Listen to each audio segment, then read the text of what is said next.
केस गळती होऊन केसांचा अक्षरशः असा झाडू बनतो, अशा वेळेस सुचत नाहीये की या केसांची हेअरस्टाईल कशी करू।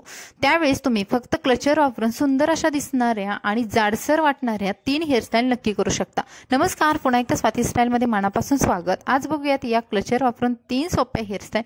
मैत्रिणींनो, व्हिडिओ आवडला तर लाईक करा, आपल्या चॅनलला सबस्क्राइब करा आणि हा व्हिडिओ तुमच्या फ्रेंड्समध्ये नक्की शेअर करा।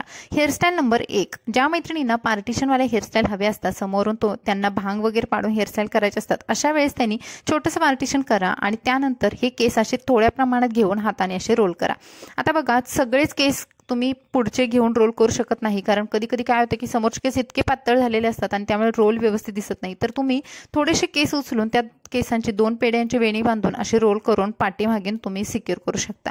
किंवा आणखी एक दुसरी पद्धत दाखवते की दुसऱ्या साईडला तुम्ही असे केस उचलून घ्या, थोड्या प्रमाणात रोल करा, मध्ये असं त्याचं पार्टिशन करा आणि तो बाकीचा भाग आहे केसांचा तो त्यामध्ये काढून घ्या आणि त्यानंतर अशी 2 पेड्यांची वेणी बनवून घ्या। ही सुद्धा पद्धत तुम्ही वापरू शकता, जेणेकरून तुमचे केस जर समोरून खूपच पातळ झाले असतील तर त्यावेळेस आपल्याला मोठे मोठे रोल करता येत नाहीत। त्यावेळेस तुम्ही ही पद्धत नक्की ट्राय करून बघा। दोन्ही साईडचे रोल आहेत ते आपल्याला पिनने सिक्युअर करून घ्यायचे आहेत। आता आपण पाठीमागची हेअरस्टाईल करूया। आता पाठीमागचे केस जेव्हा असे खूप पातळ झालेले असतात त्यावेळेस आपल्या केसांना असा बाउन्स येत नाही किंवा जाडसर वेणी किंवा जाडसर कोणतीच हेअरस्टाईल दिसत नाही, त्यावेळेस तुम्ही एखादा क्लचर वापरा, जेणेकरून तुमची हेअरस्टाईल खूप मस्त आणि एकदम पाठीमागून अट्रॅक्टिव्ह दिसेल। आता इथे पोणी बांधून घ्यायचे आहे आणि त्याच्या खाली मी एक छोटासा क्लच वापरला।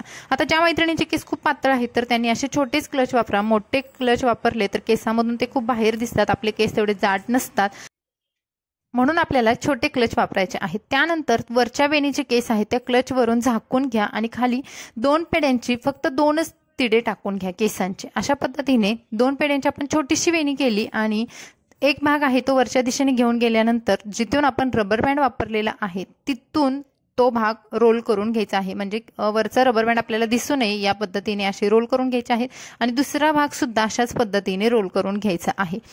तर बघा, जेव्हा आपण अशा पद्धतीने 2 पेड्याची खाली छोटीशी वेणी करतो 1 ते 2 तिडे टाकून, त्यामुळे आपल्याला जास्त क्लिप्स वापरायची सुद्धा गरज पडत नाही, कारण पातळ केसांमध्ये आपण जेवढ्या क्लिप जास्त लावू तेवढ्या ते जास्त टोचतात किंवा त्या दिसतात सुद्धा हेअरस्टाईल मधून। आणि ही झालेली आहे आपली 1 नंबरची हेअरस्टाईल। बघा, आपण फक्त 2 पिन्स वापरले आणि एक छोटा क्लचर वापरून ही हेअरस्टाईल केलेली आहे। आता ही हेअरस्टाईल तुम्ही एखाद्या गजऱ्याने डेकोरेट करा, खूप सुंदर दिसते। त्यानंतर बघूयात हेअरस्टाईल नंबर 2।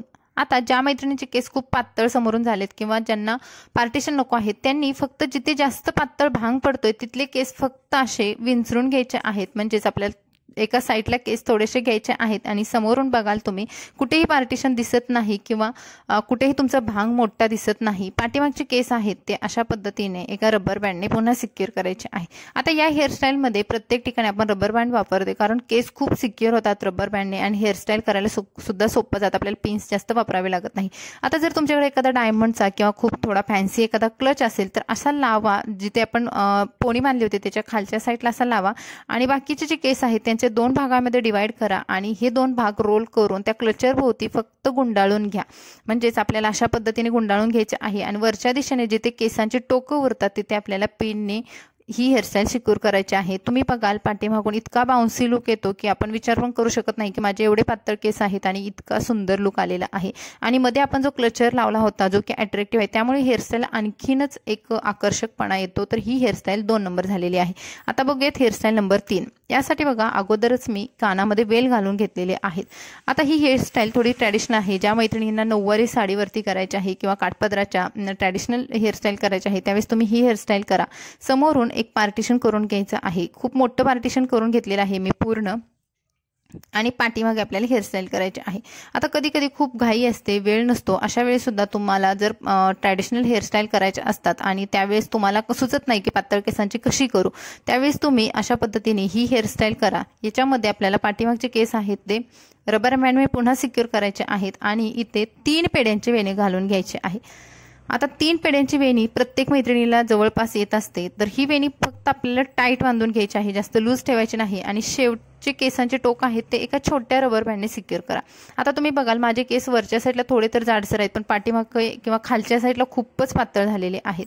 त्यानंतर ही वेणी आपल्याला वरच्या दिशेने घेऊन जायचं आणि एक छोटासा क्लच वापरायचा, जेणेकरून तुमची वेणी सिक्युअर होईल। एवढ्याच हिशोबाचा क्लच वापरा, जास्त मोठा वापरू नका।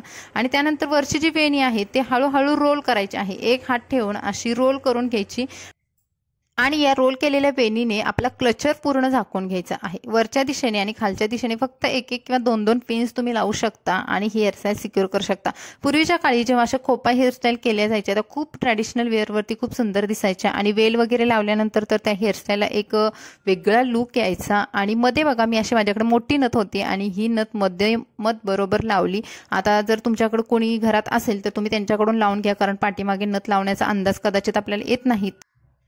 आणि ही झालेली आहे आपली पातळ केसांची सुंदर अशी खोपा हेअरस्टाईल। तर मैत्रिणींनो, हा व्हिडिओ कसा वाटला कमेंट्समध्ये सांगायला विसरू नका। आणखी कोणत्या पद्धतीचे तुम्हाला हेअरस्टाईल बघायला आवडतील त्यासुद्धा मला कमेंट्समध्ये सांगा, आपण नक्की ट्राय करू। चला भेटू नवीन व्हिडिओमध्ये। मस्त राहा, खुश राहा, बाय बाय।